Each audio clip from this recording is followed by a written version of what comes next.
clickbaity thing in the world. But finally, hashtag release the Snyder Cut is coming.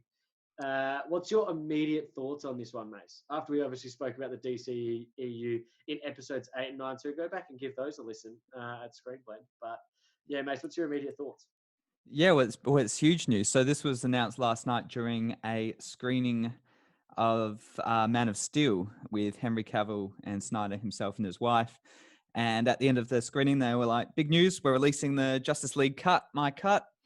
And so fans are excited. I'm pretty keen. Whether it'll be interesting because it's been rumored for all these years and how much footage actually exists and how much money he's been given by HBO, because this will be premiere starting 2021 on HBO Max.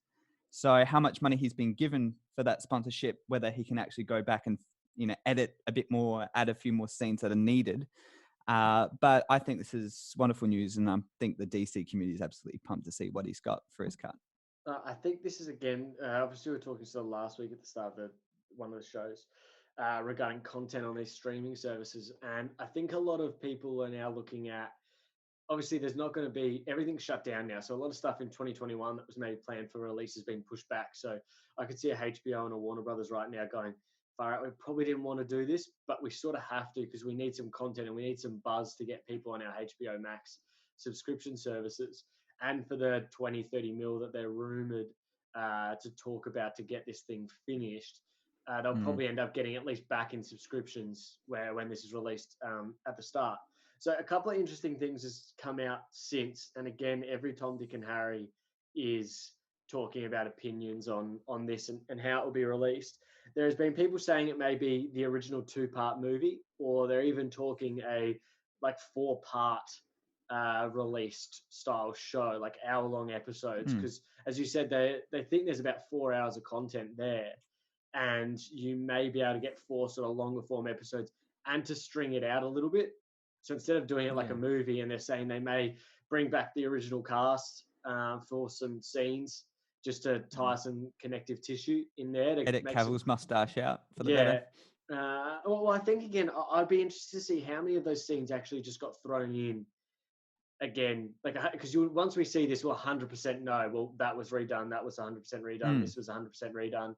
So I think it'll be interesting if they can get back the main players. And again, from everyone's social media stuff over the last couple of years, you feel like majority of them will probably come back and help out for a week or two once productions can come back. And I know, I think we spoke about that last week again, is the UK has sort of put together some stringent laws on sort of film productions coming back, but they know it's important for their industries that they do come back.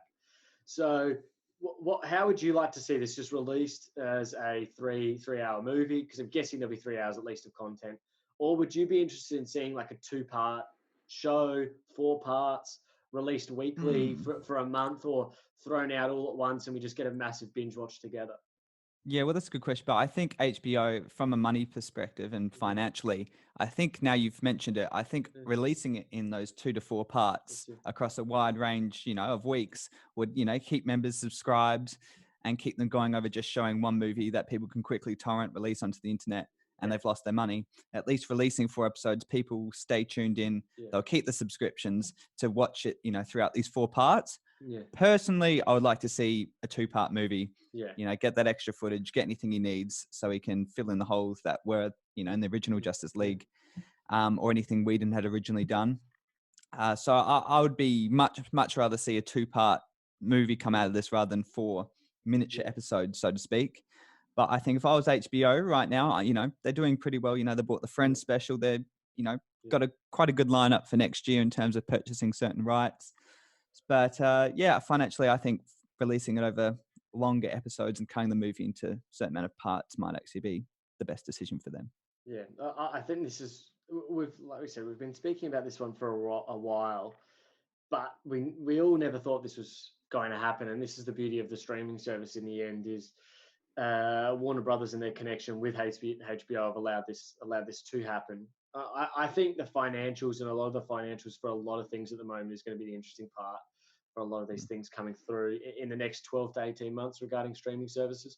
So I would love to see a 2-parter, and it might have not been his original Justice League 1 and Justice League 2 sort of vision, but it may be something in the end that resembles something like that at least.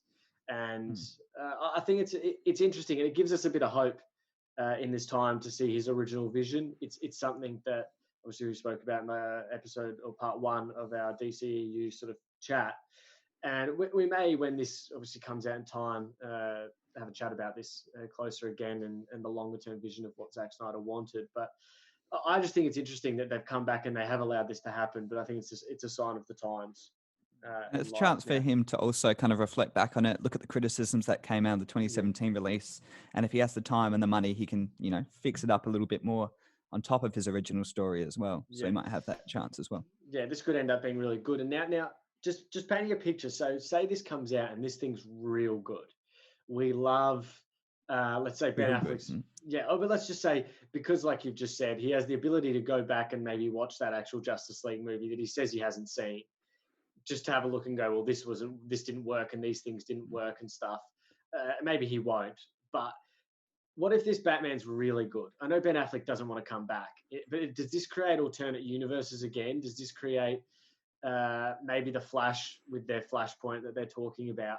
Does this then push that off to one side and we have multiple Batmans, we have multiple in a way? Because if this becomes popular, could there be a universe and a time where we actually go, we want to be seeing Ben Affleck's Batman and Sparkly Boy's Batman? What's his name again?